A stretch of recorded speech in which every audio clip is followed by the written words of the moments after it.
Why could we find the missing Titanic submarine in the bottom of the ocean, but not the missing Malaysian Airlines MH370 plane? We knew roughly where to look. And we had a movie that shows exactly what happened. They knew where to look for the sub, almost exactly. It took days to find the wreckage only because an ROV had to be arranged for and brought to the site. It took 73 years to find the Titanic. Maybe we haven't waited long enough yet. Ocean big. Why many word when few do trick?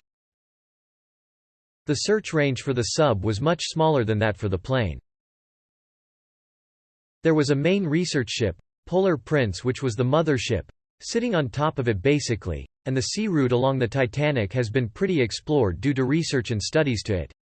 MH370 had its transponder turned off, manually most likely by the captain, and most likely flew for hours in any random direction in a much less charted ocean territory. I watched a Mayday aircrash investigations on it. Basically, from what I remember, the captain was having significant trouble in his life, divorce, cheating, etc., closer to retirement, had been acting strangely, and it's the most likely explanation of why the transponder was shut down. It's not like a simple switch, it needs to be done manually and very specifically, and it explains why it fell off radar from the major tracking services.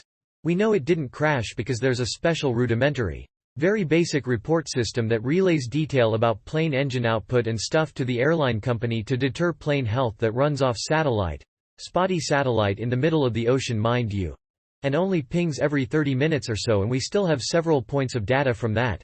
Not very specific points of data, but we at least know it was flying. The captain also flew the route in a large simulator at home, watching how far long the plane could sustain without fuel, presumably. Most likely deemed a suicide, murder by a disturbed person. Unfortunately, until it's found, if the black boxes are ever found, and their fuses were disabled, we'll never truly know. Also, just adding in, the transponder was turned off because it dropped off from ATC, air traffic control, radar, and short of the plane exploding, which debris would have been found around its last known location, it falling into the ocean. Black boxes have their own transponders that would have been picked up when they were submerged in water. Disintegrating, debris again, it being manually and physically disabled is one of the only other explanations. Especially since it kept flying for literal hours afterwards.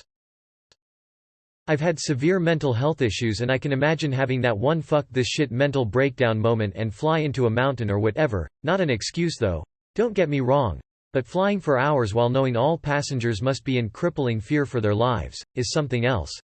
If suicide is what happened, I wonder if he had any doubt or felt regret.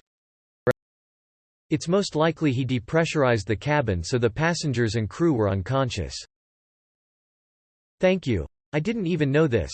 Sounds very plausible. I still wonder how one flies around for hours without questioning themselves or their actions, but I guess we'll never find out without finding any evidence.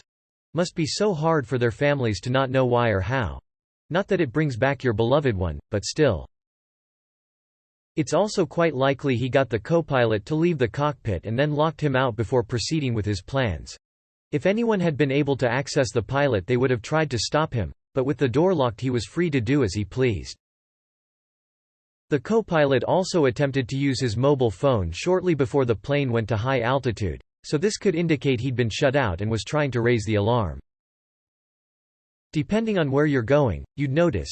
The flight is supposed to be 6.5 hours, so once you hit 7 and maybe don't recognize Beijing coming into view, you begin to wonder what's going on. That said, they suspect he depressurized the cabin, so people would have probably passed out before they noticed. The simulator route was only initially similar, and he had flown hundreds of routes, with several save points per route. Investigators found that the endpoint was selected on screen after several save points, and not actually flown, so this could very well have been a random click on the middle of the screen. In other words, the captain did not fly the route on his simulator. It makes for a good news story, but it's extremely circumstantial. That's not to say it wasn't the captain that downed the aircraft, but the simulator evidence can be easily explained, which is why not much value is placed on it by investigators.